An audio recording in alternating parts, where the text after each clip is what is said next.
Right బులెటిన్లో breaking update చూద్దాం. భద్రాద్రి కొత్తగూడెం జిల్లా పాల్వంచలోని పృథ్వీ ఆసుపత్రి మరోసారి వార్తల్లో నిలిచింది.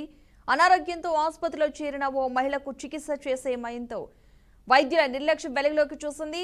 సెలైన్ ఎక్కిస్తూ ఉండగా ఆమె కుడి చేయి వాపుకు గురైంది. దీంతో మరో చేతికి సెలైన్ ఎక్కించగా రెండు చేతులకు తీవ్రమైన ఇన్ఫెక్షన్ సోకింది. పరిస్థితి విషమించడంతో బాధితురాలిని మెరుగైన చికిత్స కోసం కొత్తగూడెంలోని మరో ప్రైవేట్ ఆసుపత్రికి తరలించారు.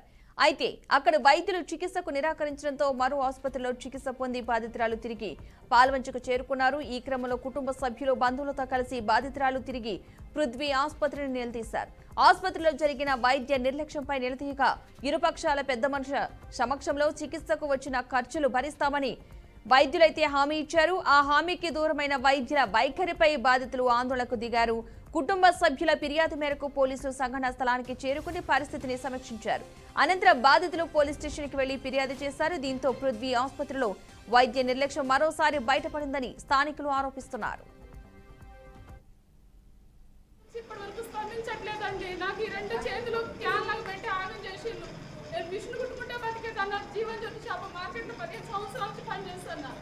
ఇప్పటి వరకు నాకు స్పందించట్లేదు. నాకు ఈ చేతులు నిన్న సర్జరీ చేయించిన ఇప్పటికీ నాకు 50,000 దాకా అయినాయి. ఇప్పటి వరకు ఆయన స్పందించట్లేదు. అసలు నాకు దీనికి ఏమైనా ప్రాబ్లమ్ సొల్యూషన్ చెప్పమంటే మనుషులు పెట్టుకొని లోపల పెట్టి కూర్చొని మాట్లాడుతున్నట్టు నాకు పరిష్కారం చెప్పట్లేదు. నాకు ఇప్పటికీ కళ్ళు తిరిగి నేను మెడిసిన్స్ కూడా వేసుకోవట్లేదు. నేను అంత నొప్పి భరాయించలేకపోతున్నా సార్. నేను నా రెండు చేతులు పనిచేయట్లేదు. నాకు సహాయం చేయించట్లేదు. నాకు చిన్న పిల్లలు నేను చెప్తే నాకు ఇంట్లో కుటుంబం లేదు. నా భర్త సంపాదన లేదు. నా పిల్లలు నేనే చూసుకోవాలి. నాకు ఎవరు లేరు. అసలు నాకు ఇంటి చిన్న పిల్ల నాకు స్నానం పోస్తుందా, నాకు చేస్తుందా? ఆయన అంతేగాని చెప్పి స్పందించట్లేదు ఇప్పటి వరకు కూడా. వస్తే నాకు ఐరన్ ప్రాబ్లం ఐరన్ ప్రాబ్లం నేను ట్రీట్మెంట్ చేశాను. ఐరన్ ఇంజక్షన్ వరుసగా 5 రోజులు కోర్సు పెట్టాలన్నారు. నాకు ఫస్ట్ రోజు పెట్టారు. సెకండ్ రోజు రియాక్షన్ అయింది సార్. సిటీ ఫుటేజ్లో ఉన్నా చూడండి. రియాక్షన్ కాలేదంటాడు. మళ్ళీ మూడో రోజు పెట్టిండు. మూడో రోజు ఏం కాలేదు. 4వ రోజు మళ్ళీ రియాక్షన్ అయింది. అయినా కూడా ఏం కాలేదు. ఈ స్పెల్లింగ్ వచ్చింది సార్ 2 రోజుల్లో. వచ్చిన తర్వాత ఏం కాదమ్మా ఐస్ పెట్టమన్నాడు. మళ్ళీ ఇందులో స్పెల్లింగ్ వచ్చింది. స్పెల్లింగ్ వచ్చిన సిలెన్స్ పెట్టారు. ఏం కాదమ్మా ఐస్ పెట్టి తగ్గుతుంది అన్నది. ఇందులో ఉన్న అమ్మాయి ఐస్ పెట్టి నన్ను వెనక నొప్పి వస్తుందంటే ఐస్ పెట్టి మొత్తం మరి ఆమె చూస్తుంది కానీ ఇది పట్టించుకోవట్లేదు సార్. అసలు అప్పటి నుంచి క్యాన్లకు పెట్టి చేతులు మొత్తం ఆగమైపోయినా మొత్తం ఈ మోచే వరకు మొత్తం ఇన్ఫెక్షన్ వచ్చేసింది.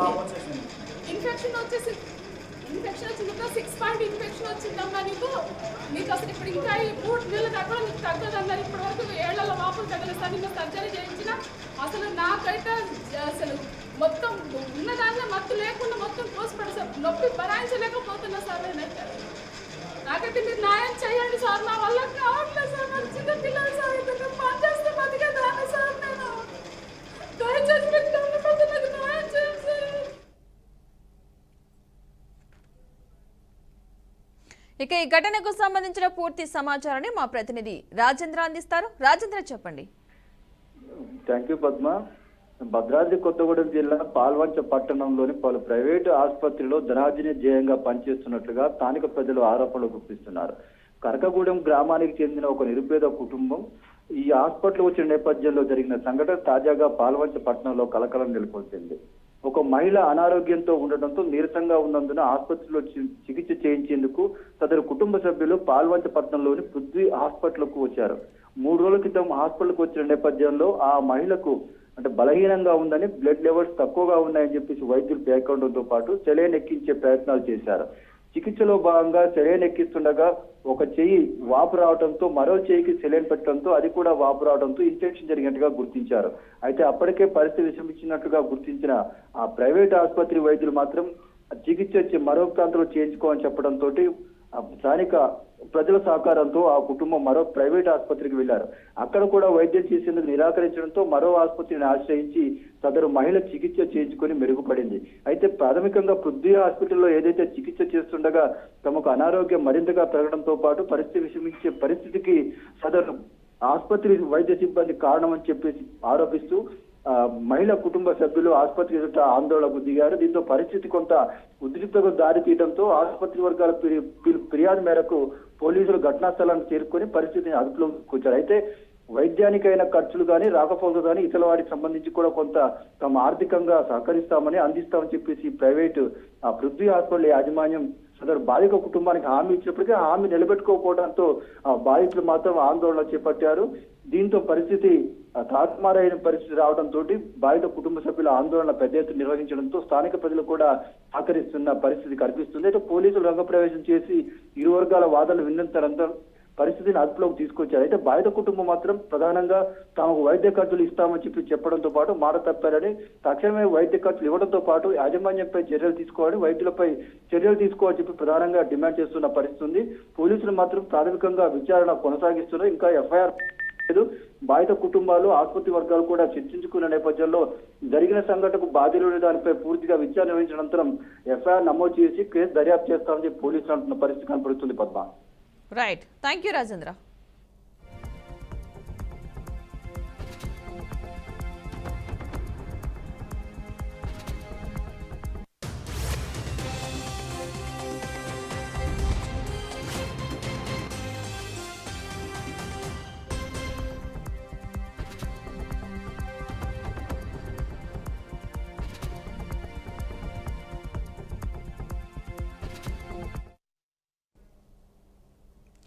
పేదరికాన్ని రూపుమాపాలన్న ఒక వ్యక్తికి ఉన్నత స్థితి నుంచి ఉన్నత స్థితికి తీసుకెళ్లేది కేవలం చదువుతోనే సాధ్యమని సీఎం రేవంత్ రెడ్డి అన్నారు. అందుకే విద్యకు అంత ప్రాధాన్యత ఇస్తూ ఖర్చుకు వెనుకాడకుండా తమ పిల్లలను తల్లిదండ్రులు చదివిస్తూ ఉంటారని తెలిపారు. ప్రభుత్వాలు సైతం విద్యా వ్యాప్తికి కృషి చేస్తున్నాయని అన్నారు. ఈ నేపథ్యంలో తెలంగాణ ప్రభుత్వం పాఠశాల విద్యాశాఖకు సంబంధించి కీలక నిర్ణయం అయితే తీసుకుంది. 20 మంది విద్యార్థులు ఉంటే చాలు, ఆ ఏరియాలో ప్రభుత్వ పాఠశాల లేనట్లయితే వెంటనే ప్రాథమిక పాఠశాలను ప్రారంభించాలంటూ కూడా ఆదేశాలు జారీ చేశారు.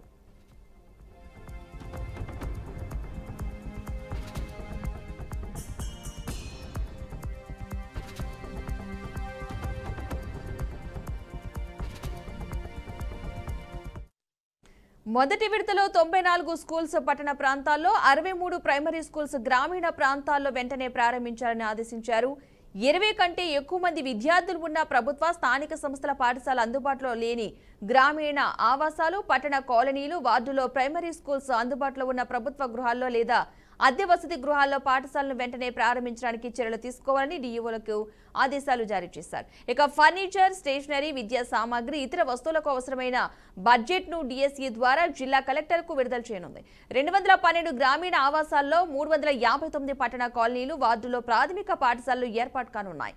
మొత్తం 571 కొత్త ప్రైమరీ స్కూల్స్ అందుబాటులోకి రానున్నాయి. ప్రభుత్వ నిర్ణయంతో పేద విద్యార్థులకు ప్రయోజనకరంగా ఉండనుంది.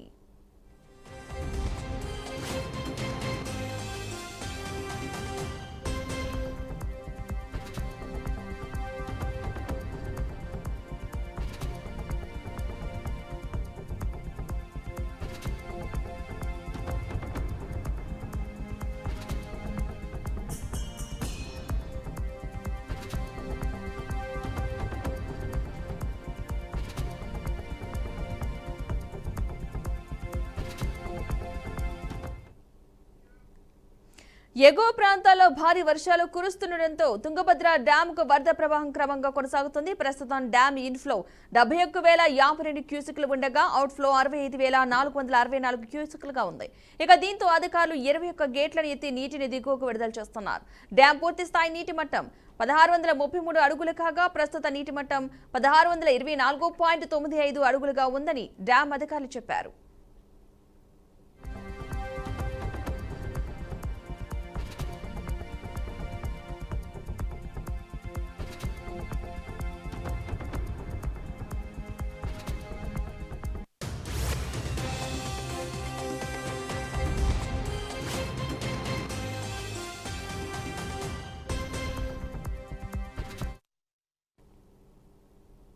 తెలంగాణలోని జూరాల ప్రాజెక్టుకు కూడా వరద నీటి ప్రవాహం కొనసాగుతోంది. ఇన్ఫ్లో 1,15,000 క్యూసెక్లు ఉండగా అవుట్ఫ్లో 1,25,210 క్యూసెక్లుగా ఉంది. అధికారులు 14 గేట్లను ఎత్తి నీటిని దిగువకు విడుదల చేస్తున్నారు. ప్రాజెక్టు పూర్తి స్థాయి నీటి మట్టం 318.516 మీటర్లు కాగా ప్రస్తుత నీటి మట్టం 317.510 మీటర్లుగా ఉంది.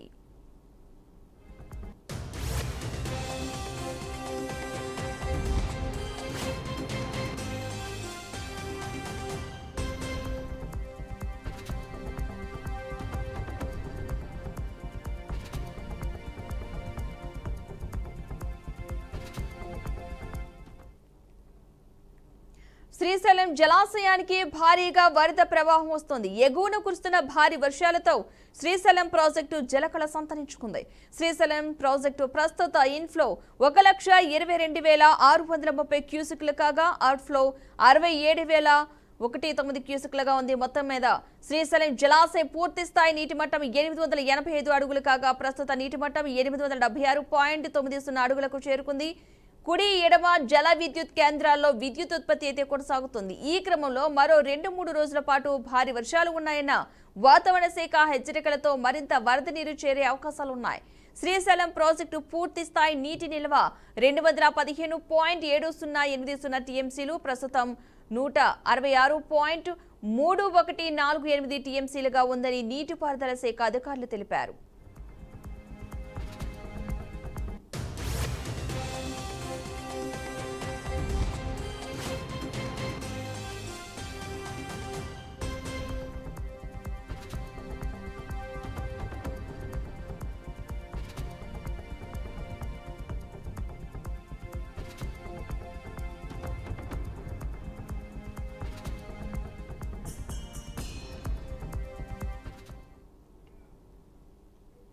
ఎయిర్ ఇండియా ఫ్లైట్ లో ఊహించని సంఘటన చోటు చేసుకుంది. బెంగళూరులో ఫ్లైట్ టేకాఫ్ కు కొన్ని నిమిషాల ముందు కాక్పిట్ లో పైలట్ ఒక్కసారిగా కుప్పకూలిపోయాడు. దీంతో వెంటనే వైద్యపరమైన అత్యవసర పరిస్థితిని ప్రకటించారు. ఈ ఘటనపై ఎయిర్ ఇండియా ఒక ప్రకటన అయితే విడుదల చేసింది.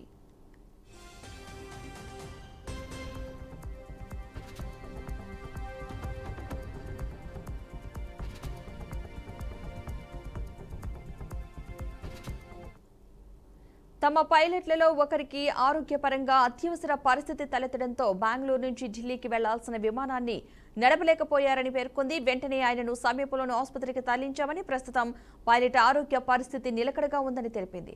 పైలట్ వైద్యుల పర్యవేక్షణలో ఉన్నారని, ఆయనకు ఆయన కుటుంబానికి అండగా నిలవడమే తమ తక్షణ కర్తవ్యమని ఎయిర్ ఇండియా వెల్లడించింది.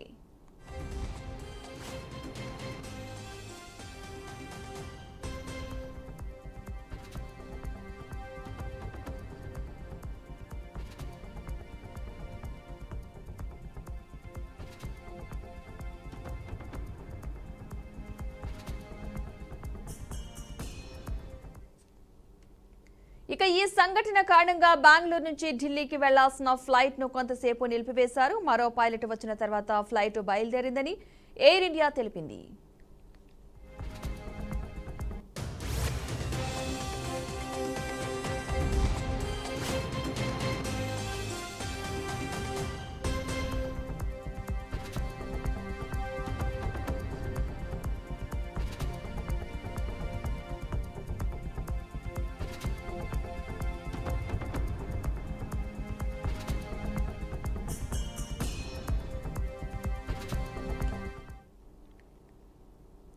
ఉత్తరప్రదేశ్లో ముజఫర్నగర్లో ఓ హేయమైన ఘటన వెలుగు చూసింది. పుట్టక ముందే శిశువు ప్రాణం కోల్పోయాడు. నిబంధనలు ఉల్లంఘించిన ఓ సంబంధం చివరకు మానవత్వాన్ని మంట కలిపింది. సొంత అక్క భర్తతో చెల్లి అక్రమ సంబంధం పెట్టుకుంది. దీంతో ఆమె గర్భవతి అయింది. ఈ పరిస్థితి నుంచి బయటపడేందుకు బావ మెడిసిన్తో ఇంట్లోనే అబార్షన్ చేయించే ప్రయత్నం చేశాడు. గర్భస్రావమైన పిండాన్ని చెత్తబుట్టలో పడేయడానికి బయలుదేరాడు. అయితే అదే అతని తప్పును బయటపెట్టింది. చెత్త దగ్గర పిండాన్ని చూసిన ఓ వ్యక్తి పోలీసులకు సమాచారం అందించాడు. పోలీసులు సీసీటీవీ ఫుటేజ్ను పరిశీలించగా ఆ వ్యక్తి అభిషేక్గా గుర్తించారు. విచారణలో చెల్లితో అతడి అక్రమ సంబంధం విషయం బయటపడింది. ఈ ఘటనపై నెటిజన్లు తీవ్రంగా స్పందిస్తున్నారు. సినిమా లెవెల్ ట్విస్ట్ ఉంది కానీ హద్దులు మీరి పోయారంటూ కూడా కామెంట్లు అయితే వస్తున్నాయి. అక్కడ అక్క భర్తతో ఇలాంటి పనులా అంటూ చెల్లిపై మండిపడుతున్నారు. ప్రస్తుతం అభిషేక్తో పాటు యువతిని పోలీసులు అదుపులోకి తీసుకుని కేసు నమోదు చేసినట్లుగా తెలిపారు. जून 2025 को रुड़की रोड पर जो कोतवाली थाना अंतर्गत पड़ता है, एक भ्रूण मिला था, भ्रूण का शव मिला था जो फीमेल था। और उस पे चूंकि हम लोग कई नजरिए से काम कर रहे थे, सीओ सिटी, एसपी सिटी और जो इंस्पेक्टर कोतवाली है उनकी टीम द्वारा काफी इस पे वर्क किया जा रहा था।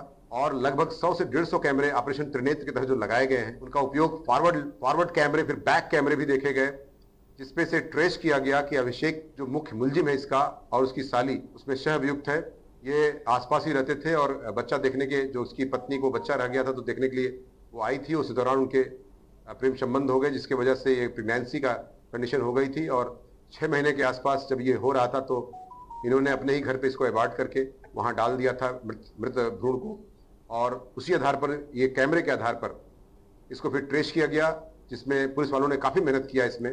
इसके लिए मेरे द्वारा इनको इनाम भी दिया जा रहा है। पहले भी घटना में मेरे द्वारा 15,000 रुपए का इनाम दिया जा रहा है, साथ ही साथ इस घटना में भी 10,000 रुपए का इनाम दिया जा रहा है, क्योंकि इसमें काफी मेहनत की गई और ताकि इसमें एक मैसेज सोसाइटी में मैसेज जाए कि किसी भ्रूण की हत्या करने पर निश्चित तौर से सख्त कार्रवाई होती है। इसमें जो पहले 318 आईपीसी हुआ करता था, उस 91 बीएनएस के तहत अभियोग दर्ज किया गया और इनको विधिक कार्रवाई करते हुए उक्त धारा में जेल भेजने की कार्रवाई सुनिश्चित की। दिनांक 24 जून 2025 को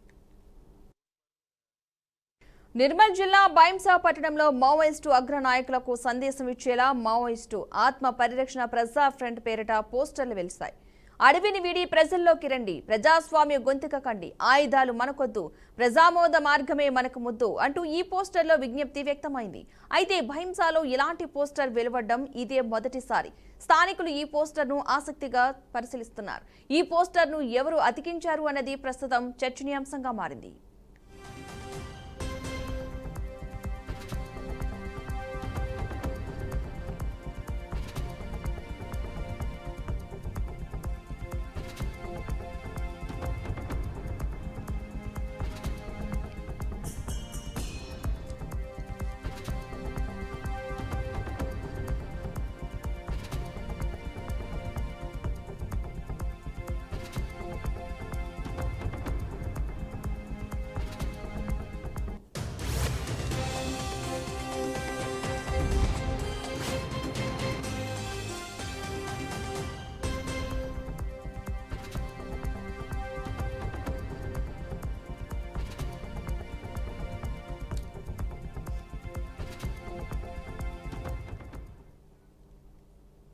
హైదరాబాద్ ఎస్ఆర్ నగర్ లో సెకండ్ హ్యాండ్ కార్ల కొనుగోలు కుంభకోణం కలకలం రేపుతోంది. బల్కంపేట ఎల్లమ్మతల్లి ఆలయం ఎదురుగా ఉన్న శ్రీ బాలాజీ కార్స్ షోరూమ్ లో అక్టోబర్ నెలలో ఓ షిఫ్ట్ డిజైనర్ కారు 7 లక్షల రూపాయలు చెల్లించి కొనుగోలు చేశాడు.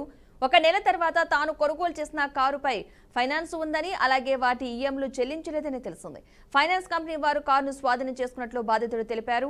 తన పరిస్థితి వివరించేందుకు మార్చి నెలలో మరోసారి కారును తీసుకువెళ్లగా అప్పటికే కంపెనీ యాజమాన్యం సరైన స్పందన ఇవ్వలేదని తెలిపారు. చివరికి గత నెలలో ఎస్ఆర్ నగర్ పోలీస్ స్టేషన్లో ఫిర్యాదు చేసినప్పటికీ ఇప్పటి వరకు పోలీసుల నుంచి ఎటువంటి స్పందన రాలేదని బాధితుడు ఆవేదన వ్యక్తం చేశారు.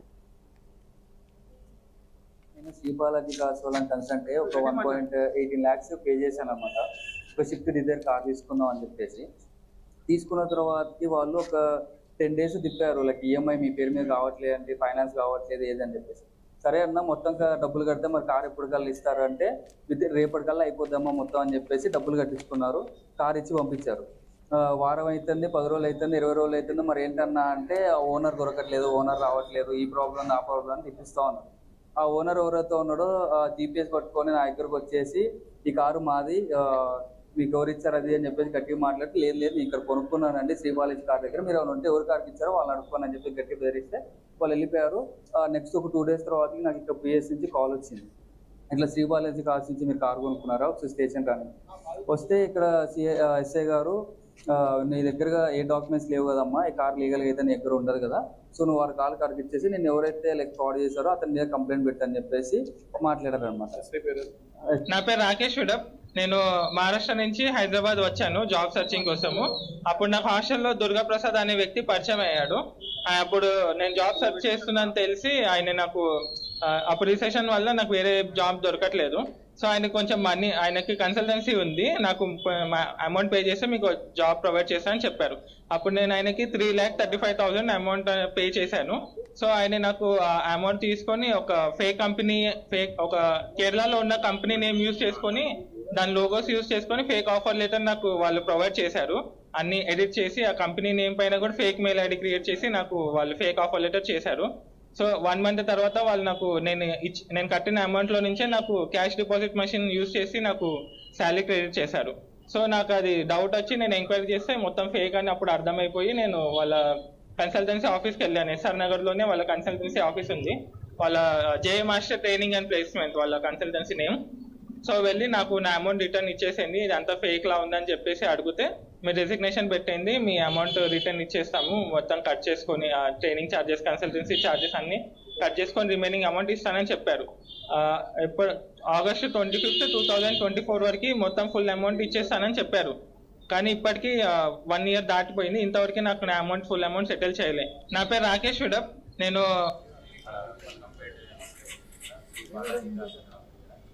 కార్ తీసుకున్నాను. సో వాళ్ళ దగ్గర నేను అక్టోబర్లో కార్ తీసుకున్నాను. ఫుల్ అమౌంట్ కట్టే తీసుకున్నాను. 7 lakhs అమౌంట్ కట్టాను. 7 lakhs కట్టించుకుని 1 month అయ్యాక నేను finance car finance 1 month time ఇవ్వాలి.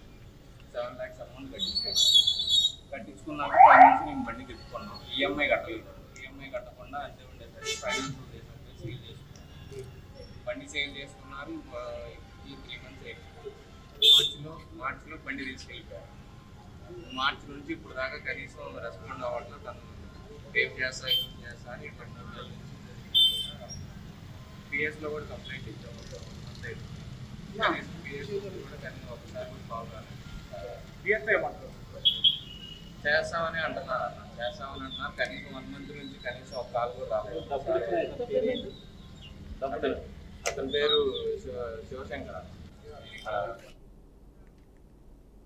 అమెరికాలోని టెక్సాస్ రాష్ట్రాన్ని వరదలు ముంచెత్తాయి. కొన్ని రోజులుగా కురుస్తున్న వర్షాలు వరదలకు దారితీశాయి. దీంతో ఎటు చూసినా వర్షపు నీరే కనిపిస్తోంది. కార్లు కొట్టుకుపోయాయి. లోతట్టు ప్రాంతాలు మునిగిపోయాయి. ఈ ప్రకృతి విపత్తులో ఇప్పటి వరకు దాదాపు 24 మంది ప్రాణాలు కోల్పోయారు. మరో 20 మందికి పైగా బాలికలు గల్లంతయ్యారు. వీరి కోసం రెస్క్యూ సిబ్బంది ముమ్మరంగా గాలిస్తున్నారు.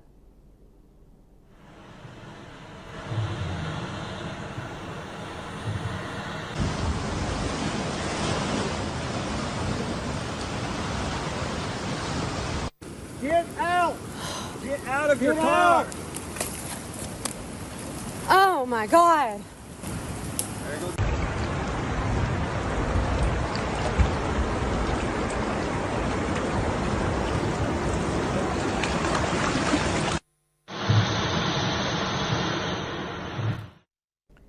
వర్షాల కారణంగా హంట్ ప్రాంతంలోని గాడ్వాలుపై నది ఉప్పొంగి ప్రవహిస్తోంది. దీంతో లోతట్టు ప్రాంతాలు జలమయమయ్యాయి. నివాసాలు నీట మునిగాయి. వీధుల్లోకి భారీగా వరద నీరు చేరింది. వరదల్లో చిక్కుకున్న దాదాపు 200 మందికి పైగా ప్రజలను రక్షించారు.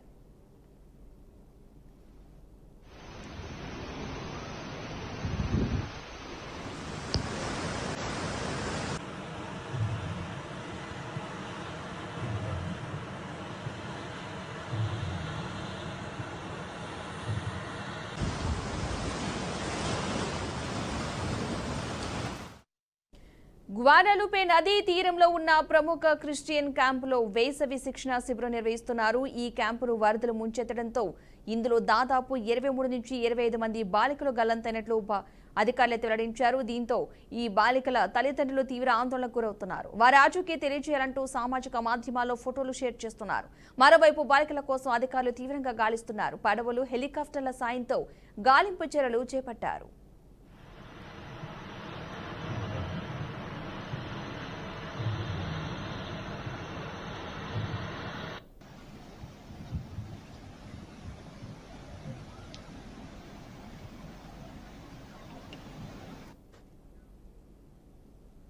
తెలంగాణలో నేటి నుంచి 10 రోజుల పాటు ఊరువాడ ఇందిరా మహిళా శక్తి సంబరాలు నిర్వహించనున్నారు. మంత్రులు, ఎమ్మెల్యేలు, ఎమ్మెల్సీలు, ప్రజాప్రతినిధులు హాజరు కానున్నారు. రాష్ట్ర స్థాయి నుంచి గ్రామ స్థాయి వరకు మహిళా శక్తి విజయాలను పురస్కరించుకుని సంబరాలు, అవగాహన కార్యక్రమాలు చేపట్టనున్నారు.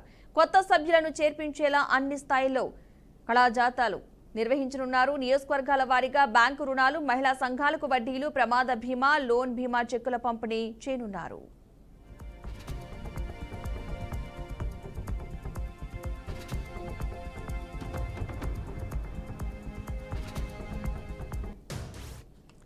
నేడు ప్రజాభవన్లో డిప్యూటీ సీఎం మల్లు భట్టి విక్రమార్క, మంత్రులు సీతక్క, పొన్నం ప్రభాకర్ ఇందిరా మహిళా శక్తి సంబరాల వివరాలైతే విడుదల చేయనున్నారు. అంతర్జాతీయ మహిళా దినోత్సవం సందర్భంగా ఇందిరా మహిళా శక్తి మిషన్ 2025 తెలంగాణ ప్రభుత్వం విడుదల చేస్తుంది.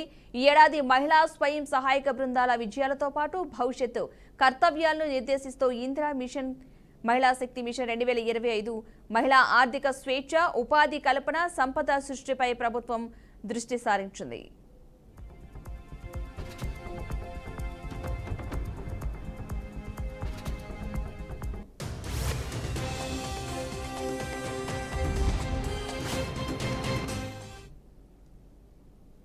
మేడ్చల్ జిల్లా పోచారం బహుజన జర్నలిస్టు ఫోరం ఆధ్వర్యంలో కొంతమంది జర్నలిస్టులు తెలంగాణ జాగృతి అధ్యక్షురాలు కల్వకుంట్ల కవితను కలిశారు. రాష్ట్రంలో 42% బీసీ రిజర్వేషన్ల అమలుకు తమ పోరాటాన్ని కొనసాగిస్తున్న కవితకు మద్దతుగా జర్నలిస్టులు ఉన్నారని ఫోరం అధ్యక్షుడు మాటూరి శ్రీనివాస్ గౌడ్ తెలిపారు. ఈ నేపథ్యంలో జర్నలిస్టుల సమస్యలను కవిత దృష్టికి తీసుకువెళ్లారు. బీసీ ఉద్యమానికి మద్దతుగా నిలిచిన కవితకు జర్నలిస్టులు కృతజ్ఞతలు తెలిపారు. అనంతరం అధ్యక్షుడు మాటూరి శ్రీనివాస్ గౌడ్, ప్రధాన కార్యదర్శి తీగల శ్యామ్ సుందర్లకు శాలువాలు కప్పి సన్మానం చేశారు.